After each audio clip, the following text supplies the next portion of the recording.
welcome and thanks for coming. Got a pretty select audience today. Look, there are a few people online, so that's good.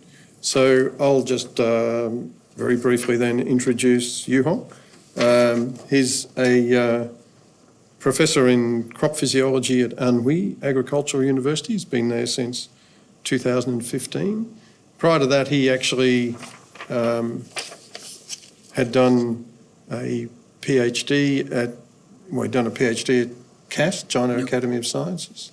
And China Agricultural University, sorry. And he then also did a PhD in Australia and worked here as a postdoc at UQ for some time with Cole Birch at GAN and with Jim. And he's also worked with me for briefly before he went back to China.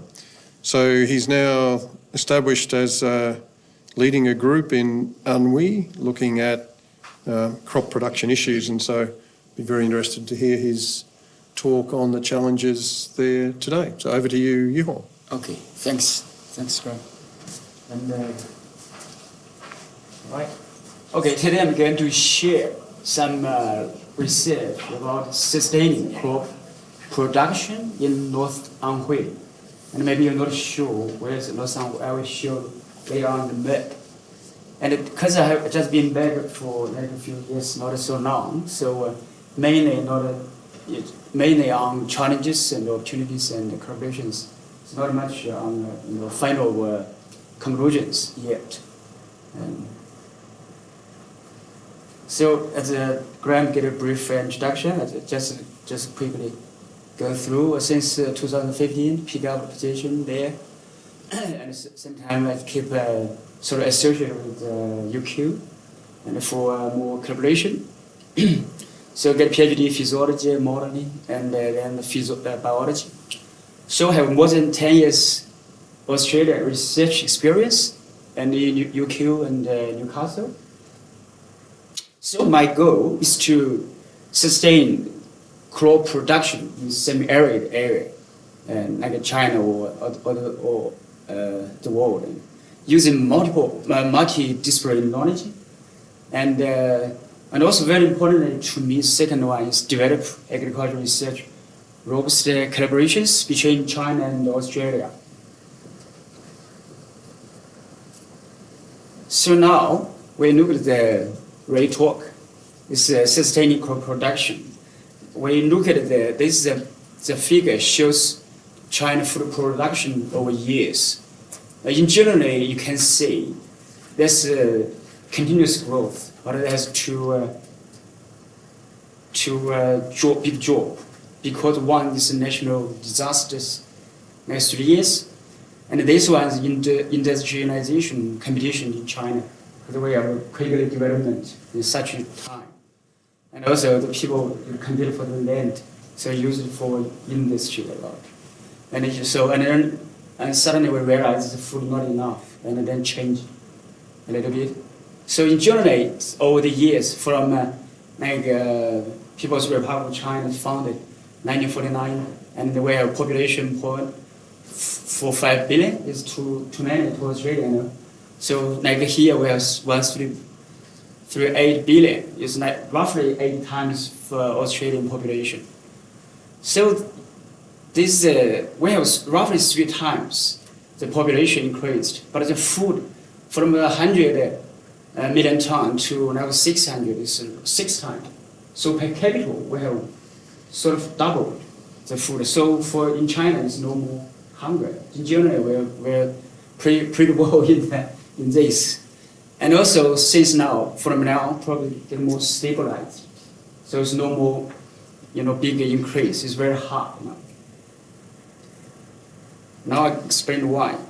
Because we have a high crop production, because we use a lot of high input, lots of resources put there.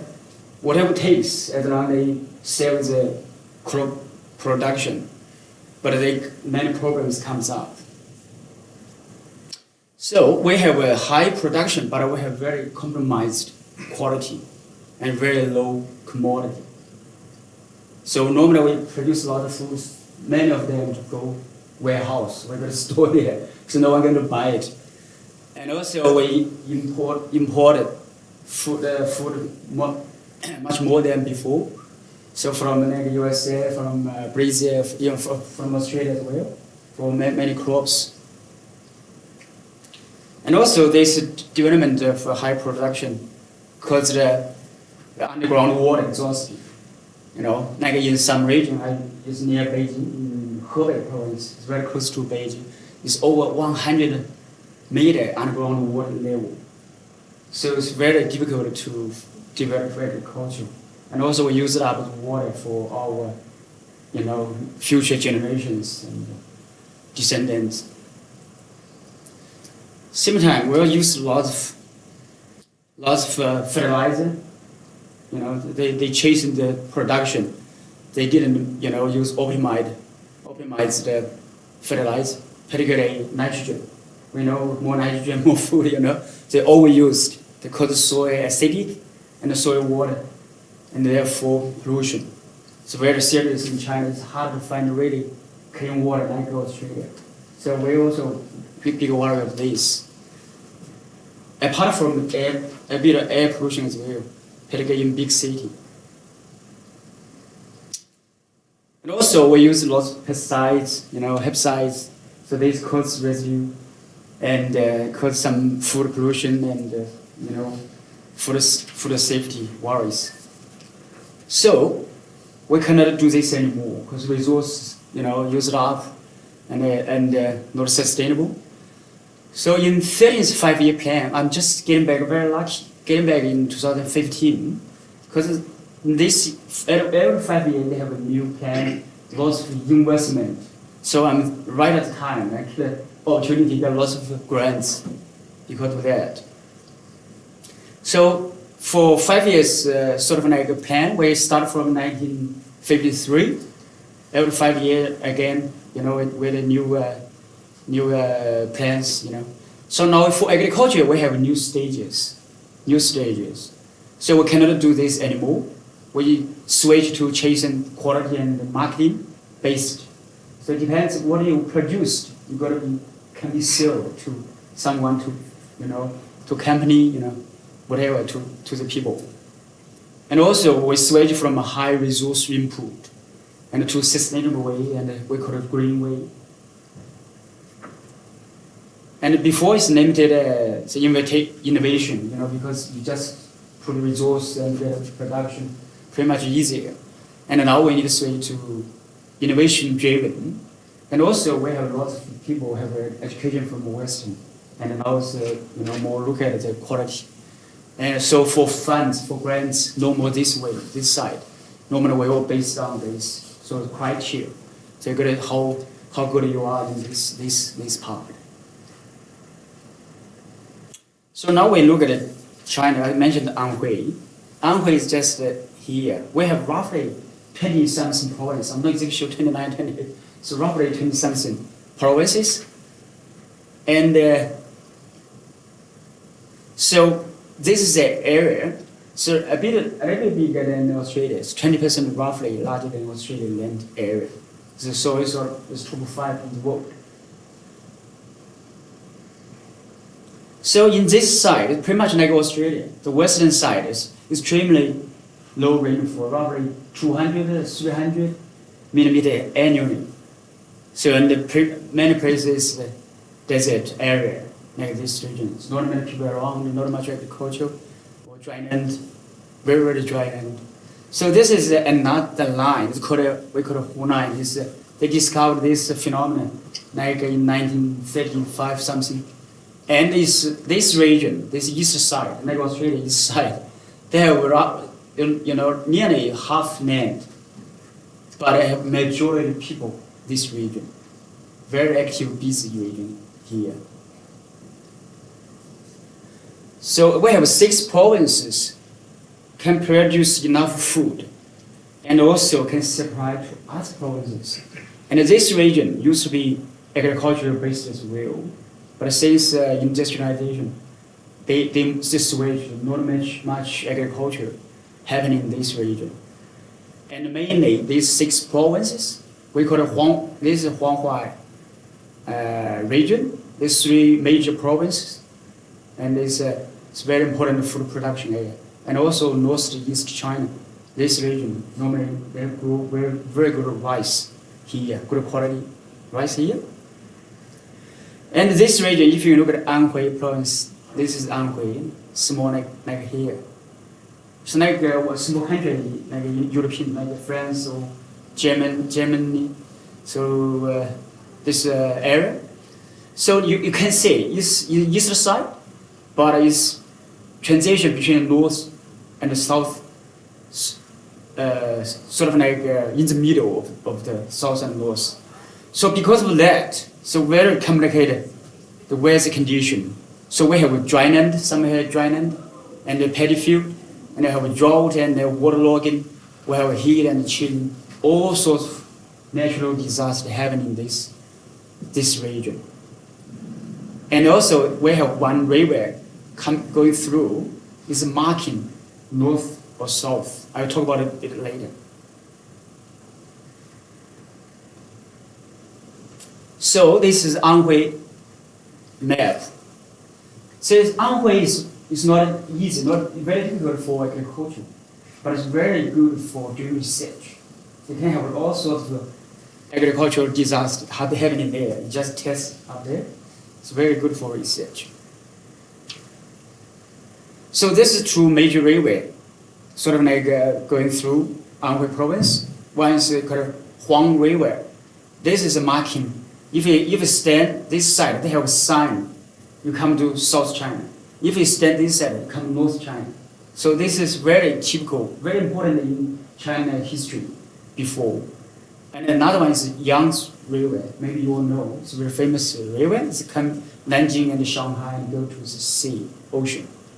So these 2 major railways. So this cause very complicated weather condition. This is water, and the water, and also sometimes for monsoon, they form a very complicated weather pattern. So in this region, we have a very famous mountain called Yellow Mountain. Maybe you have heard this. This is mountain area. It's very, very high. Mainly we grow tea. So Chinese tea is good. So normally we grow in mountain area, not much pollution there.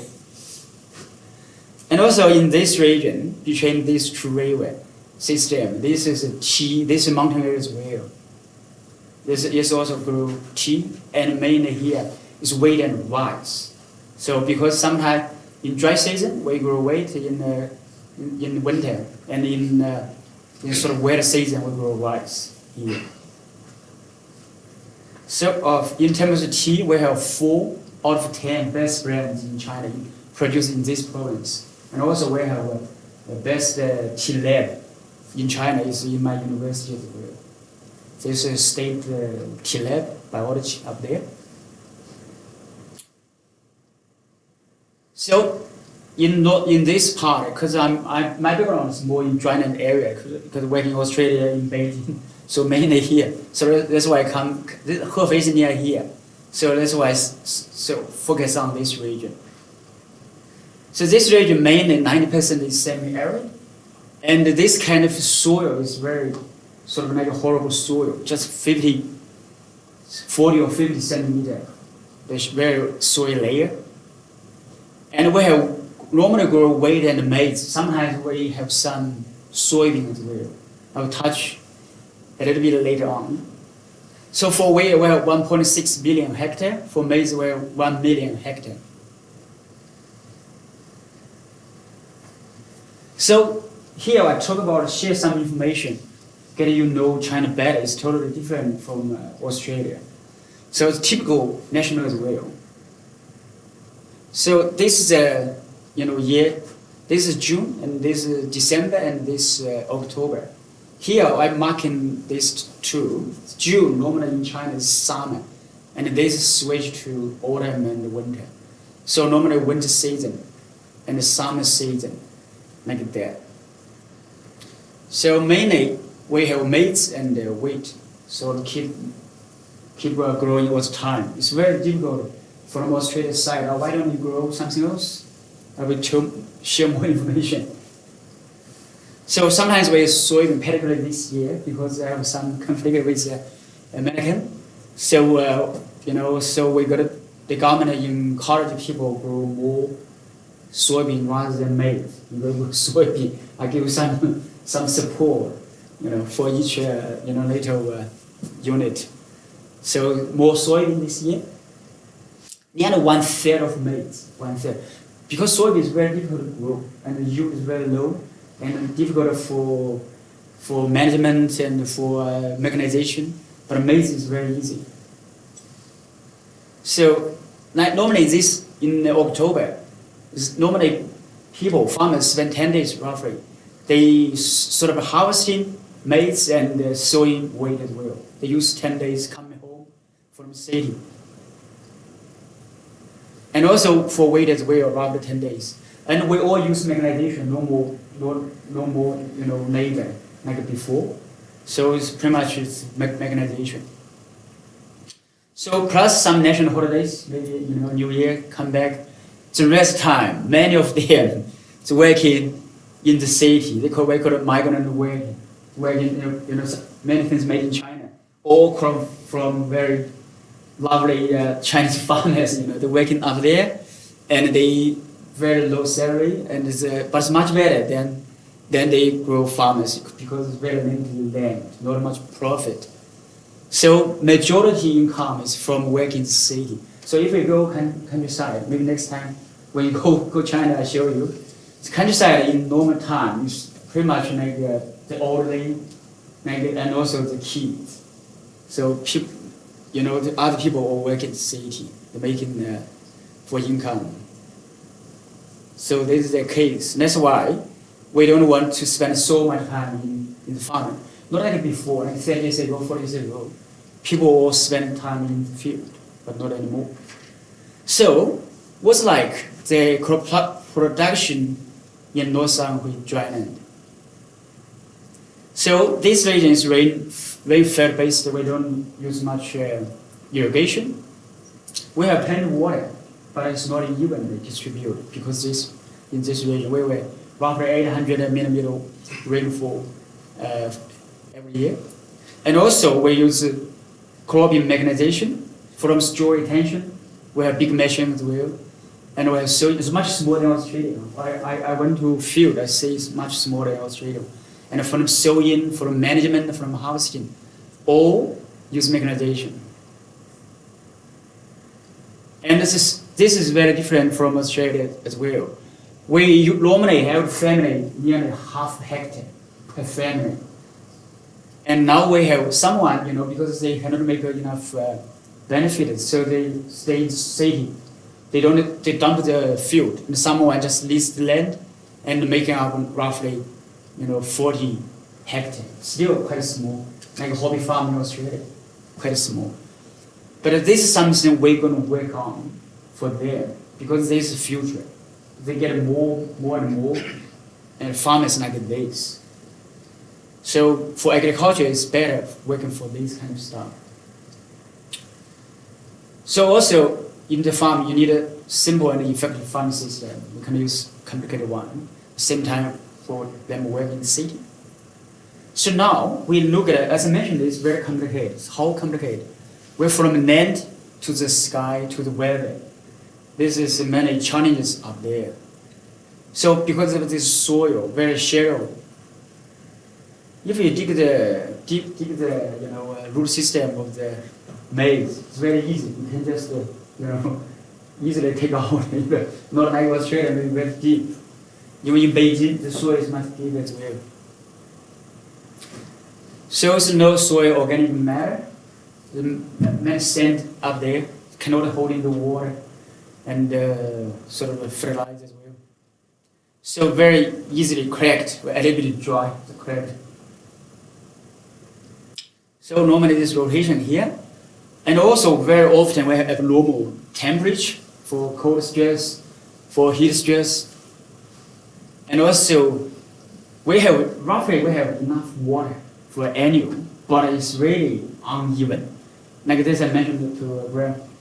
I come in China having 200 million water just in a couple days because big flooding, and also come with big wind as well, to blow away the crops, particularly the maize or flour. So the big disaster up there. It's like, Australia being dry for last 2 months. So we're too much disaster as well. It's extremely disaster here. So we have waterlogging and at other program, drought stress, heat stress. This is only happening very, very seriously in flowering stage, reproduction stage. So what our strategy to here sort of like to present what I'm doing and also to share. Maybe you can possible collaborations. So I talk more details how we coping with this. Maybe some not solid conclusions yet. Like we have normally we use continuous straw retention plus fertilizer. We try to reduce it with fertilizer. So continuous straw retention, because why we doing that? First, we improve the soil, and second, because the government not allow people burn straw anymore. Typically we used to burn them and get the soil. But now because we cause air pollution, very serious air pollution. So if you burn this again and fine you and put in jail straight away, so no more is there to doing that. And so we do this for many years, and because the lab has been there for some years, and we for wait season, wait straw, because it's much easier, not too many. So we're back on the soil surface, and when you harvest, then just back the soil and cover the soil surface. For maize, it's big trouble because bigger chunk of stuff, the stem, we just broken them to 10 centimeter. And then we bury it in the soil, So this is something we're doing. And by doing this many years, we have one PhD student just finished this year. And the soil layer can be, keep doing that, and it can improve the soil layer and NPK nutrition and the soil organic carbon as well. And also for the soil to better hold the water capacity,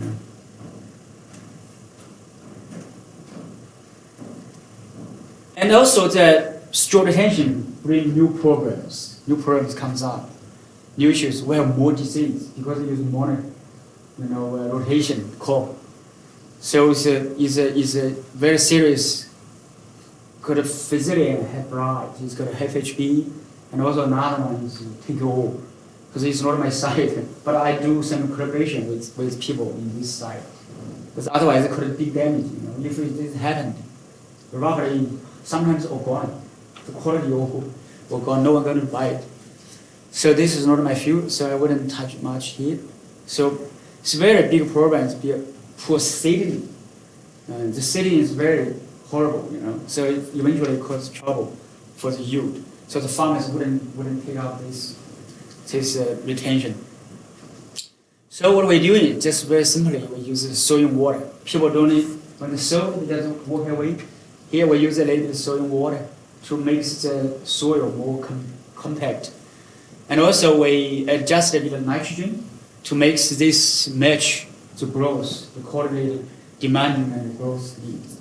And as eventually we improve the yield, we improve water and the nitrogen use efficiency. So this student finished the PhD, so the published paper as well this year. There's another issue this is for maize. What about for wheat? So for wheat season, so maize is big more problems because there's a big chunk of stuff there. It's hard for the seed in the body, sitting there. So what we do is just we deep soil loosening.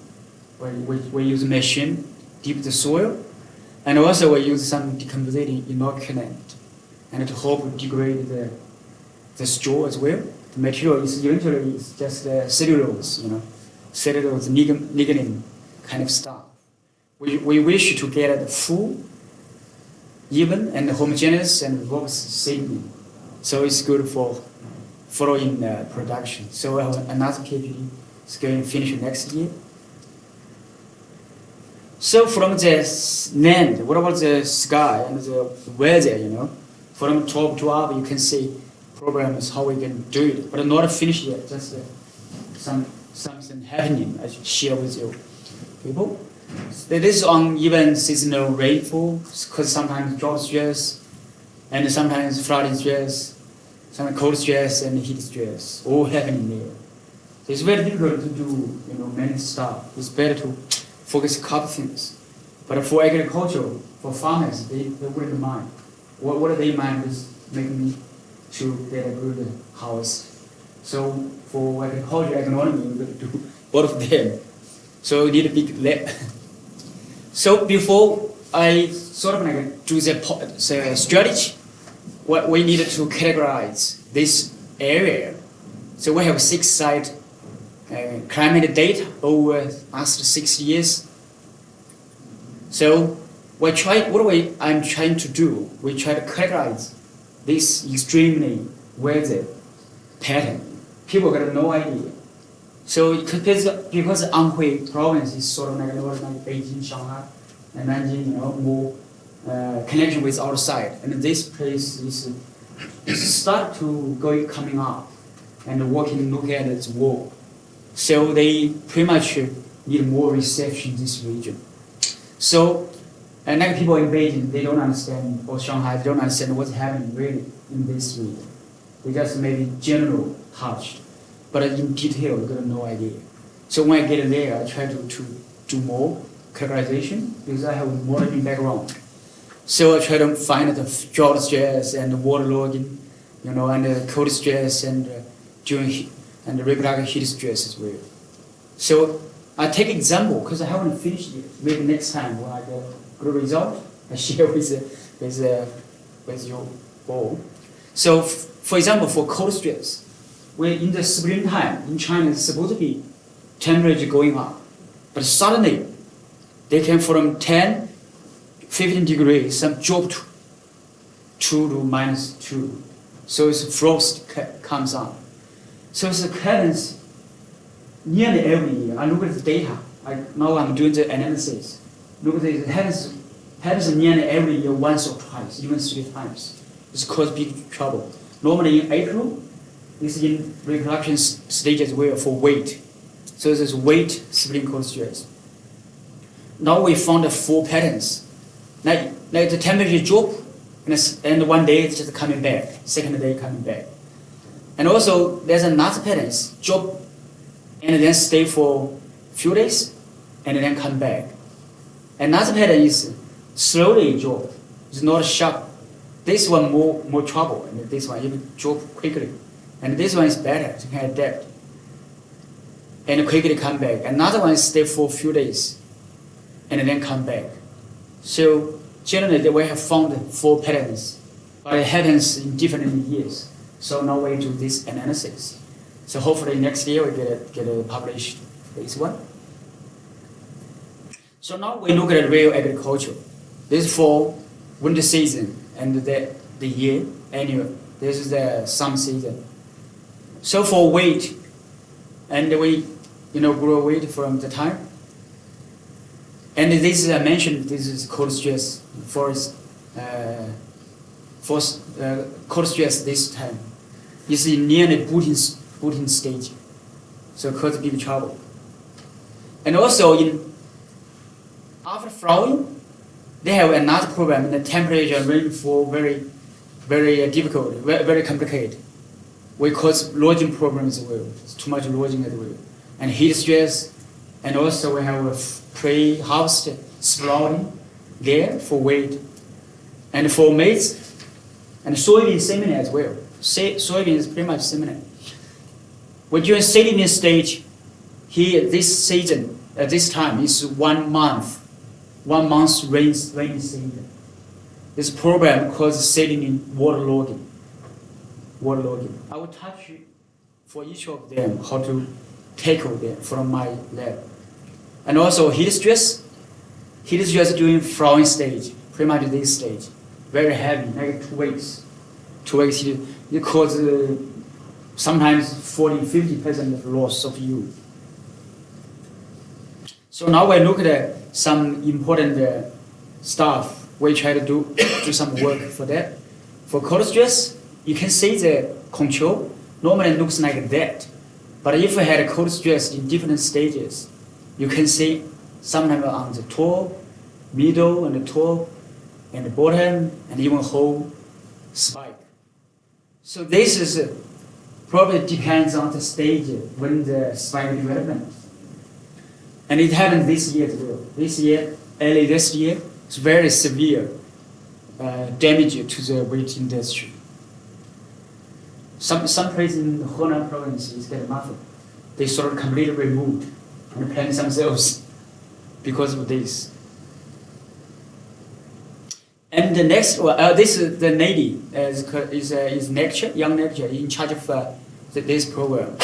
They look at she's look at spike speculated florid development and the cold stress. So we use the controlled environment for that. And also we look at ovary sucrose and sucrose metabolism and hormone and also some antioxidant and the carbon nitrogen metabolism. And also we would like to say secrete traits in reproductive process for breeding use. This not many research even worldwide, not many research on this part. So normally people on leaf on sort of stuff we try to look at the reproduction process. And for after flowering, we have terminal heat stress. And suddenly come heat stress. This also causes loss. It could be 20%, 30% of loss. And sometimes with very hot wind, the blow this and quickly get matured. So we use some strategy to deal with that. We spreading some hormone stuff and other stuff as well. We try to boost up the plant growth. So we are prepared and manuscript for this as well. So another big problem is weight stroke lodging after anthesis. It's very heavy. This is from the field this year. So you can see this is a heavy lodging. But for our strategy, because many people working on this in China, our strategy, I just mentioned a little bit, this is 10-30% annual loss. Every year happens. Because we sort of like keen for yield. So in this case, if we have good yield, normally we have very dense nitrogen. This will cause the issue. And also cause mechanical housing problems. They're very difficult for housing. Normally, people with the paper published all focus on single main comb, but our strategy we switch to pillar combs. The major one, this one may be more fragile to the to the wind, to more easy to lodging, and it causes the larger area lodging. So we need to look at that. So also we did this work, not finished yet. It's optimal nitrogen density and try to reduce risk of bleaching and look at the second internode and the basal third internode. Normally people look at this one only. We try to look at it a bit further because we found in the field, they sort of like a flower. It could be any place in second and third and fourth. So look at this as well. And we have a collaboration for look at the pre-harvest sprouting. Look at if sometimes we near mature, they suddenly have big rain. It happens every year, in this place. So this one and the plants have a high temperature and get disbalance J and WA, the hormone, and very easy common. You can see this stuff. So because we're working on physiology side, we need to use variety and we use correlation as well. So variety mainly from the correlation lab, and they have find some low size for this gene mark, and they also bred new variety called Anhui, this one. So it's pretty much more resistant. They publish some papers with. So next one, we move to maize. For maize, there's two major ones. Sitting in water logging, it's too much water you can see, and it causes big trouble, and the plant could get a huge loss of the yield. So we have one paper published recently. We switch sort of like a nitrogen use regimes. So we use this strategy to try to compensate the leaf photosynthetic capacity. Because when sitting in the subject of waterlogging, the old leaves, the leaves they develop a bit early, they sort of like lose function.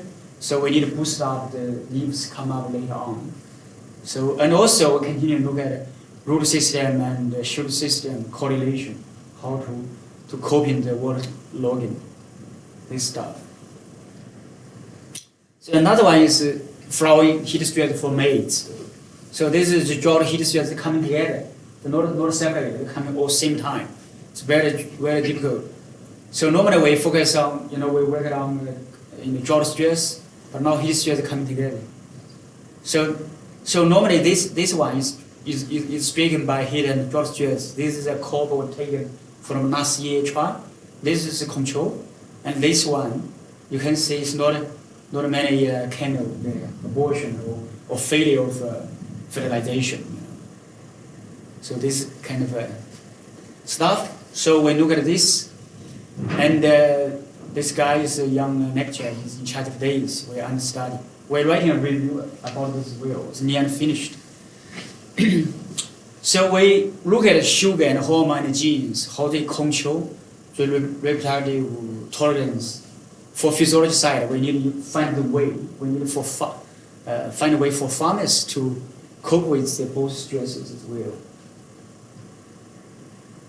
So also get a modeling background. So use modeling.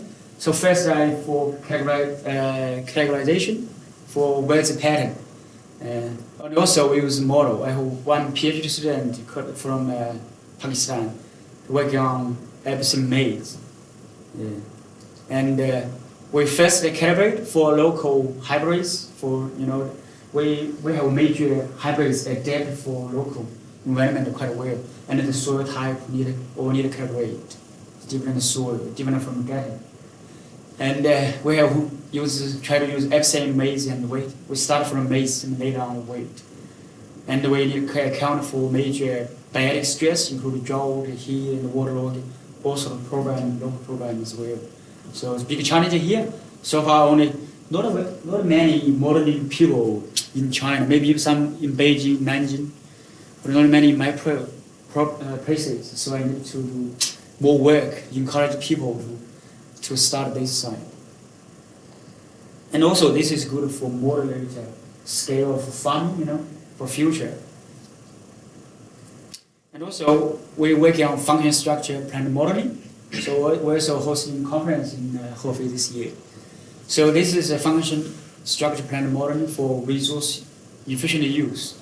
So now find the place can use this modeling well, because in this place is resource quite limited and also quite variable, and we have low radiation. If we go China this year at this time, it's very overcast very often. See this. And you can see uneven rainfall, heat, cold stress stuff. So we need to use this model capture, because of this one dynamic capture and architecture. So for shoot and blue system, we try to maximize and optimize resource use. And this is one student is working on modeling maize interplant competition.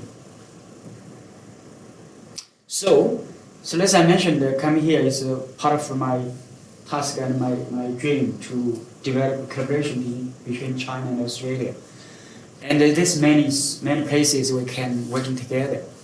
Like first is for soil improvement, by straw retention or other approaches. And also we do this as well, modeling abiotic stress. And also from sowing to management, particularly we focus on associated with reproductive stress, physiology, and cultivation. And also modeling, crop modeling, FSPM modeling, and also finding for harvesting and for farms, and for agriculture. So this is the team we set up. We are working together with the head of school is Professor Lee, and also we have school advice group, and also I'm very close associated with the president, vice chancellor in my university, even deputy vice chancellor working support us with well. And so myself and we're leading 3 young teachers. So they are looking at weight. The lady here, she has background of sort of a genetics, QTL stuff. And Dr. Chang is working on maize side, for heat, drought, heat stress sort of stuff. And Dr. Liu is working on modeling, and this modeling stuff as well. So also we also have PhD managed students as well. PhD is postdoc, master, undergraduate as well. We try to sustain crop production in semi-arid area, in China or in Australia, in the world. So this is a team. Only 2/3 of here, 1/3 of people still working in the field, where lots of young people working together. And also, it's very lucky we have, as I mentioned, just right time, so I get 2 independent national P&D program fund. This is a big investment, this one. Much more money than sort of ARC, a Chinese ARC kind of stuff. I will show you. I also have 2 provincial grants and also US grants, planted to spend. So it's more than welcome to visit my place. I can show you around and look after you well. So and also more to come. We have more funds, grants to come. So this is some funding opportunities in China and Australia side. So in China, I know this one is National Care and D program. They have an international collaboration, So this stuff. And also, this is ANCF. So it's pretty much like ARC in Australia. So not much money, but a very important one.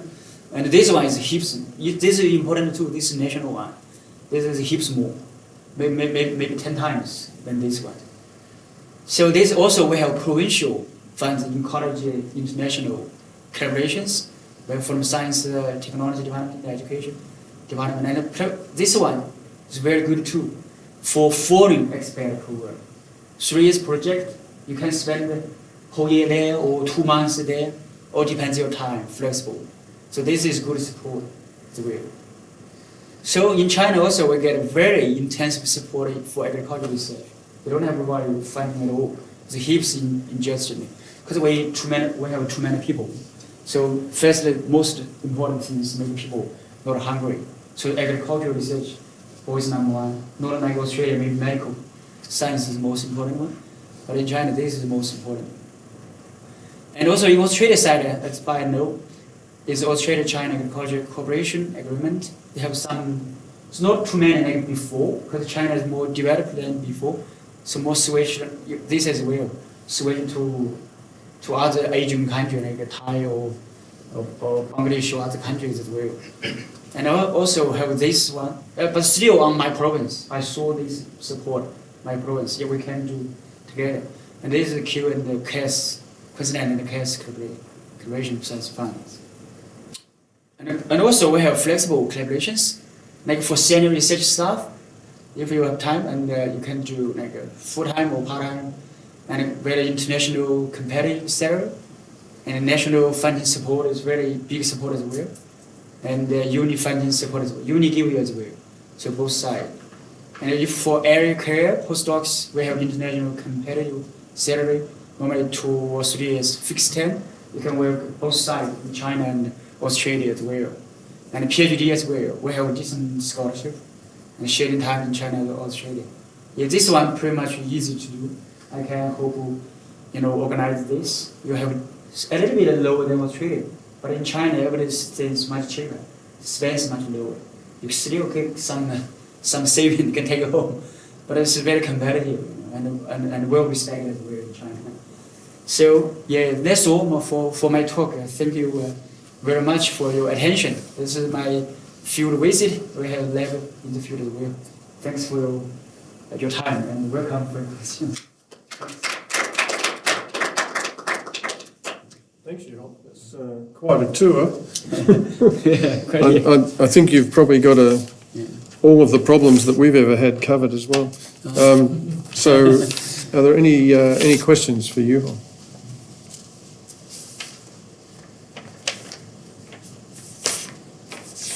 Standing silence.